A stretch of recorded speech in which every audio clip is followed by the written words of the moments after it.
Hello दोस्तों, नमस्कार। इस किसी चैनल में मैं आप सब लोगों का दिल से बहुत बहुत स्वागत करता हूं। अगर आपने पहली बार विजिट किया है जरूर चैनल को सब्सक्राइब कर लेना। उसी के साथ साथ हमारे दो और चैनल भी है, एक फ्री स्टॉक मार्केट क्लासेस, दूसरा है let's learn stock market and finance करके। इन दोनों चैनल को भी अगर आप चाहो तो फॉलो करके रख सकते हो, जहाँ पे आपको शेयर बाजार एंड फाइनेंस से रिलेटेड कंटेंट बिल्कुल फ्री ऑफ कॉस्ट मिल जाता है। दोनों चैनल के लिंक आपको आइदर ऊपर आई बटन पे या फिर नीचे डिस्क्रिप्शन में तो मिल ही जाएंगे। सो चले दोस्तों, फिलहाल तो इस वीडियो को स्टार्ट कर लेते हैं। तो ठीक है दोस्तों, अभी हम लोग आ चुके हैं बिल्कुल हमारे नॉर्मल स्क्रीन के ऊपर। एंड अगेन दोस्तों, डेली का अगर देखा गया तो एक चीज कॉमन है, वो है लाल रंग। यस दोस्तों, लाल रंग की बात करें तो आज के दिन भी देखने को मिल गया। बस कितना कम कितना ज्यादा उसी की बातचीत यहाँ पे होती है। तो आप देख सकते हैं 0.5% की गिरावट सेंसेक्स में, 0.5% की गिरावट निफ्टी में भी देखने को मिल गया, 120 पॉइंट की गिरावट। अब ये गिरावट भी कम इसीलिए लग रही है बिकॉज बीच में निफ्टी काफी ज्यादा नीचे हम लोग को लुढ़कते हुए देखने को मिला था, 200-250 पॉइंट। एंड वहां से आप अंदाजा ले सकते हैं, देखिए एक बहुत अच्छी रिकवरी देखने को मिल गई। देन थोड़ा सा और नीचे यहाँ पे आया, बट ओवरऑल हम कह सकते हैं कि बीच में जो मार्केट की स्थिति हुई थी 25,728 तक मार्केट यहाँ पे चला गया था। उस हिसाब से तो हम यहाँ पे कह सकते हैं 100 पॉइंट तो नीचे से हम लोग को बादल ऊपर होते हुए देखने को यहाँ पे मिला है। सो कुल मिला के हम कह सकते हैं 200-250 पॉइंट हम नीचे थे। स्टिल नेट गिरावट कितनी देखने को मिल गई, 100-125 पॉइंट की गिरावट देखने को यहाँ पे मिली है। सो अगेन डेली का ड्रामा वही हम लोग को देखने को यहाँ पे मिल रहा है। बट इसी चीज में अगर हम लोग बात करें दोस्तों तो यस, बियर को मदद मिलने वाली कुछ खबरें हम लोग को देखने को मिल रही है। और बियर को सबसे ज्यादा मदद पहले कहाँ से मिलती थी, उसी से अभी थोड़ा सा हम लोग को एक और नया अपडेट्स भी देखने को यहाँ पे मिल रहे, खबरें भी देखने को मिल रही है, जो कि है ट्रम्प। यस दोस्तों, ट्रम्प की अगर हम लोग बात कर ले तो बियर को इन्होंने काफी मदद दी थी बीच में। आपको याद ही है, मार्केट इतना जो 1-1.25 साल से दबा हुआ है एक ही रेंज में, उसमें से सबसे बड़ा अगर किसी का कंट्रीब्यूशन है तो इसी व्यक्ति का है कि इन्होंने क्या करके रखा है, भारी अनसर्टेनिटी क्रिएट करके रखी हुई है। और जितनी ज़्यादा अनसर्टेनिटी, बाजार में तेज़ी उतना ही बहुत डिले हो जाती है। ठीक है, आ जाती है तेज़ी बट अगेन वो टिकती नहीं है। एंड आपने देखा ही है कि पिछले 1-1.25 साल से मार्केट कैसा चल रहा है। सो काफ़ी दिनों के बाद दोस्तों ट्रंप ने अपने मुंह से उनके फेवरेट शब्द का जिक्र कर दिया दोस्तों। कौन सा? टैरिफ। यस, टैरिफ को लेकर एकदम ट्रंप शांत थे। बहुत सारे लोग कमेंट सेक्शन में भी लिखते हैं कि सर ये टैरिफ को लेकर पहले हंगामा जो इन्होंने क्रिएट करके रखा था, अब शांत क्यों है? शांत इसीलिए बिकॉज सुप्रीम कोर्ट में आपको पता ही है इनका मैटर हम लोग को देखने को मिल रहा है, केस देखने को मिल रहा है। एंड वहाँ पे लग रहा है भाई ये कभी भी हार ही सकते हैं।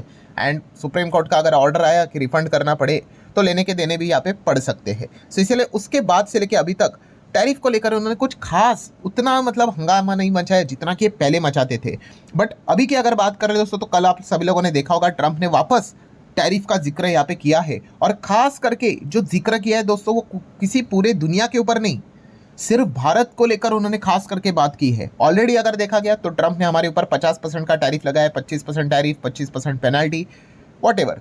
टोटल तो भाई हमारा सामान अगर अमेरिका में जाएगा तो उसके ऊपर 50% का टैरिफ। एंड ये भी मत भूलना 10% का बेस टैरिफ भी हम लोग को हर किसी कंट्री के ऊपर लगते हुए देखने को मिल चुका है। सो अब नया टैरिफ किस कॉन्टेक्स्ट में वो बात कर रहे हैं, अब क्या हो गया इनको, अब नई कौन सी चीज़ यहाँ पे आ गई? तो दोस्तों वो है राइस को लेकर, चावल को लेकर। यस दोस्तों, अभी आप यहाँ पे देख सकते हो कि ट्रंप ने यह बात बोली है कि वो कंसिडर कर रहे हैं कि एक फ्रेश टैरिफ लगाएंगे। किसके ऊपर? भारत के चावल के ऊपर, राइस के ऊपर। क्यों? क्योंकि अमेरिका के जो फार्मर्स है उनके साथ अन्याय हो रहा है। ठीक है, यहाँ पे अनफेयर डंपिंग हो रही है, इस प्रकार का आरोप यहाँ पे लगाया है इंडियन राइस एक्सपोर्टर की ओर कि बहुत ही ज़्यादा वो डंप यहाँ पे करते हैं हमारे मार्केट में राइस को। अब काफ़ी लोग बोलेंगे कि ये डंपिंग मतलब क्या? तो दोस्तों बहुत ही सिंपल है। इसके पहले भी मैंने एक एकदम ही अलग लेवल का एग्जांपल दिया था, वापस वही एग्जांपल देना चाहूँगा। ठीक है, कि कौन सा वाला एग्जांपल लेते हैं, ऐसे ही समझ लो कि मान लो आपके एरिया में कोई चाय बेचता है और वो चाय का प्राइस कितना पता है? 10 रुपया, और वो बनाने के लिए 6 रुपया लगता है, मतलब 4 का प्रॉफिट आप रफली समझ लो बस। ठीक है, अब यहाँ पे क्या हो रहा है दोस्तों, जैसे मैंने कहा कि 10 रुपये का चाय बेचता है। मान लो अभी एक व्यक्ति है जिसके पास अंधा पैसा है, एकदम अंधा पैसा, वो क्या करेगा, उसी एरिया में चाय बेचेगा 2 रुपये में। कितने में? 2 रुपये में। तो बताओ लोग कहाँ पे जाएंगे? ऑब्वियसली ये 2 रुपये के पास वाले के पास ही जाएंगे, बोलेंगे भाई 5 कप चाय पीने को मिल जाएगा। ठीक है, समझ लो क्वालिटी भी एकदम सेम है। सो अभी ये 10 वालों को क्या करना पड़ेगा भाई, इसको भी अपनी चाय को 2 पे ही बेचना पड़ेगा। पर प्रॉब्लम क्या है, जैसे अभी मैंने बताया कि इसकी चाय बनती किस में, कितने में थी? 6 रुपये में बनती थी। अब ये 2 में बेचेगा तो ये नुकसान हो जाएगा। पर जैसे मैंने कहा ये जो व्यक्ति है इसके पास तो बहुत पैसा है, तो उसको फर्क नहीं पड़ता है, वो तो लॉस झेलने के लिए रेडी है। सो अल्टीमेटली क्या होगा, ये जो पहला वाला व्यक्ति है वो 2 रुपये में चाय बेच कर अल्टीमेटली घाटे में ही चला जाएगा। और एक टाइम के बाद बोलेगा भाई मैं तो यहाँ पे क्या कर रहा हूँ, अपना बिजनेस बंद करके यहाँ पे निकल रहा हूँ। ठीक है, मैं एग्जिट ले रहा हूँ। ठीक है। एंड फिर यहाँ पे क्या होगा, ये 2 रुपए वाला चाय वाला उसका ही मार्केट यहाँ पे हो जाएगा, फिर वो चाहे तो 3 करे, 4 करे, 5 करे। मैं एकदम ही रफ एग्जांपल मैंने आपको बता दिया। ये डंपिंग मतलब वैसा ही होता है दोस्तों। डंपिंग मतलब क्या, कि आपके पास अगर एक किसी पर्टिकुलर चीज़ को लेकर अगर बहुत ज़्यादा अगर आप उत्पादन करते हो, ठीक है, प्रोडक्शन करते हो, ठीक है, सो आपके पास वो चीज़ बहुत मात्रा में अवेलेबल है, सो आप क्या करोगे, यस, उस पर्टिकुलर मार्केट में जाके उसको आप सस्ते दाम में बेचोगे, जितना हो सके उतना सस्ते दाम में। इससे क्या हो जाएगा, वहाँ के लोकल प्लेयर्स भी मजबूर हो जाएंगे भाई कि हमें भी उसी दाम के ऊपर यहाँ पे बेचना पड़ेगा। जैसे कि चावल का एग्जांपल ले लो, जैसा कि ट्रम्प कह रहे हैं कि हम यहाँ पे सस्ता चावल बेचते हैं उनके देश में। सो इससे क्या होता है, वहाँ के जो लोकल फार्मर्स है उनको भी वो प्राइस को मैच करने के लिए सस्ता चावल बेचना पड़ता है, बट वो टिक कैसे पाएंगे। सो ये आरोप किसने लगाया है, ट्रम्प ने लगाया है। और इसीलिए वो इस चीज़ को क्या करना चाहते हैं, अपने फार्मर की रक्षा करना चाहते हैं, और इसीलिए वो टैरिफ लगाना चाहते हैं भारत के चावल के ऊपर भी। सो टैरिफ लगकर क्या है यहाँ पे हो जाएगा दोस्तों, तो टैरिफ लगने के बाद प्राइस ऑलमोस्ट सेम यहाँ पे हो जाती है। जैसे कि मान लो कि यहाँ पे $100 का चावल हम लोग यहाँ पे मतलब उनके फार्मर्स यहाँ पे बेचते थे, मान लो हम लोगों ने तो चावल बेच दिया है सिर्फ $20 में, फॉर एग्जाम्पल। सो आप देख रहे हो कितना फ़र्क है। सो अब वो क्या करेंगे, यहाँ पे टैरिफ लगाएंगे, टैक्स लगाएंगे, कितना, 80 का मान लो। सो टोटल कितना हो गया, 100 हुआ कि नहीं, इनका भी 100, हमारा भी 100। यस, यही इसके पीछे का लॉजिक होता है। और ये चीज़ हम लोगों ने देखा है कि हर एक कंट्री के पास कोई ना कोई ताकत होती है। जैसे कि इंडिया की बात करें, हमारे पास राइस को लेकर हम राइस के सबसे बड़े एक्सपोर्टर है।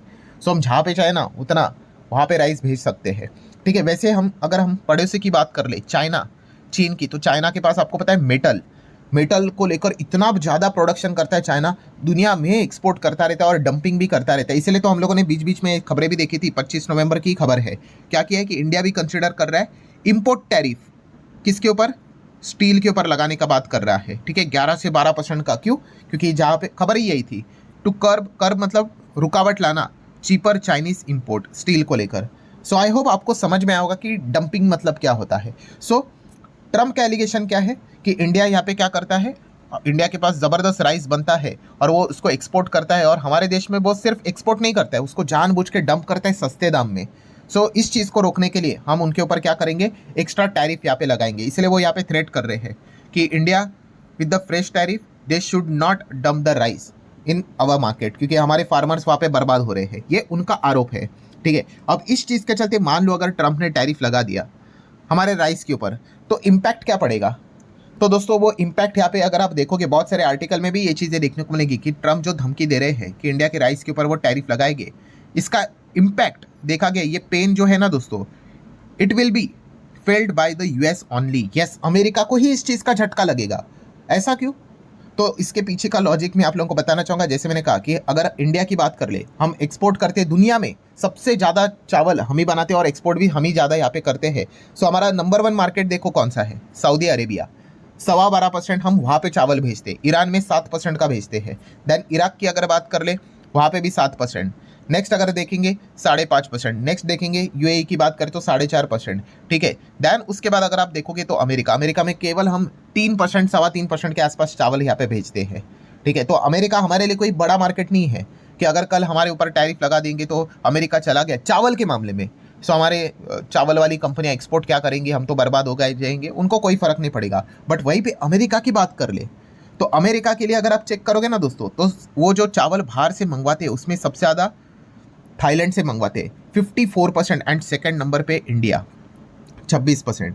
सो कल अगर उन्होंने यहाँ पे इंडिया को लेकर ही, चावल को लेकर अगर कुछ भी चीज़ें करने की कोशिश की, वो अपने ही पैर के ऊपर कुराड़ी मारेंगे, ठीक है। इंडिया को कोई फर्क नहीं पड़ता है, हम लोगों को दूसरा मार्केट ईजिली मिल जाएगा, ठीक है। तो इसलिए इस प्रकार के आर्टिकल्स देखने को मिल रहे हैं कि अगर ऐसा किया तो सबसे ज़्यादा जो पेन है, झटका है, वो अमेरिका को ही लगते हुए देखने को यहाँ पे मिल जाएगा।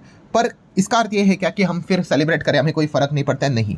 रीड बिटवीन द लाइन्स, ये स्टिल हमारे लिए एक चेतावनी है, रेड फ्लैग जरूर देखने को मिला है। रेड फ्लैग मतलब क्या, इस प्रकार का ट्रम्प का बर्ताव ये चीज़ दर्शाती है दोस्तों कि जो ट्रेड डील की जो हम उम्मीद लेकर चल रहे हैं वो काफ़ी फीकी होते हुए देखने को मिल रही है। मतलब अभी आप सभी लोगों को यहाँ पे पता ही है कि आज के दिन भी जो एक बाजार में एक शेयर स्लिप्स हम लोग को होते हुए देखने को मिले, उसके पीछे का रीज़न आप कह सकते हैं एक फेड का कॉशियस कि फैसला क्या आएगा, एंड उसी के साथ साथ हमारी जो ट्रेड डील है वो अभी भी अनसर्टेनिटी में चल रही है।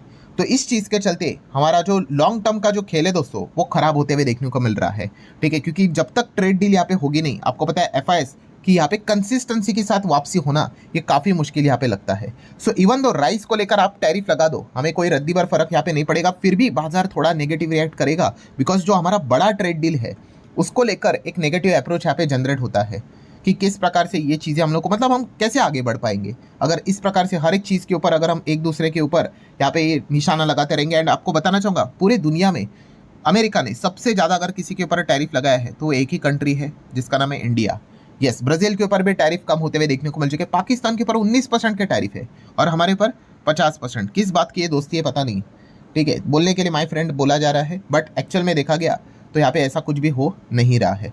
सो लेट्स सी ये ट्रेड डील कब होती है। ट्रेड डील होना हमारे मार्केट के आगे बढ़ने के लिए काफ़ी इंपॉर्टेंट यहाँ पे होने वाली है, ठीक है। तो उसी का ही हर कोई इंतजार यहाँ पे कर रहा है। बताया जा रहा है कि शायद से 2 फेजेस में ट्रेड डील होते हुए देखने को मिलेगी, ठीक है। फेज़ 1 को तो एटलीस्ट यहाँ पे कुछ तो आउटकम आना चाहिए। बताया जा रहा है कि इसी साल के अंत में, मतलब यही तो आखिरी महीना है दिसंबर, उसी के अंत में शायद से ट्रेड, मतलब सुन ही रहे हैं, कहानी ही सुन रहे हैं कि पहला चरण हम लोग को देखने को मिल जाए। लेट्स सी अब होता है नहीं होता है, बट ये पूरा सिनेरियो हम लोग को देखने को यहाँ पे मिल चुका है। सो ट्रम्प की इस एक स्टेटमेंट के चलते वापस नया टैरिफ वाला शब्द उन्होंने इस्तेमाल किया स्पेसिफिकली इंडिया को टारगेट करके, तो इस चीज़ के चलते वापस मूड माल थोड़ा सा खराब होते हुए देखने को यहाँ पे मिला है। सो लेट्स सी आगे क्या यहाँ पे होता है। आशा करता हूँ ये वीडियो हेल्पफुल लगा होगा, चाहो तो लाइक एंड शेयर कर सकते हो। मिलते हैं अगले वीडियो में, तब तक के लिए बाय बाय।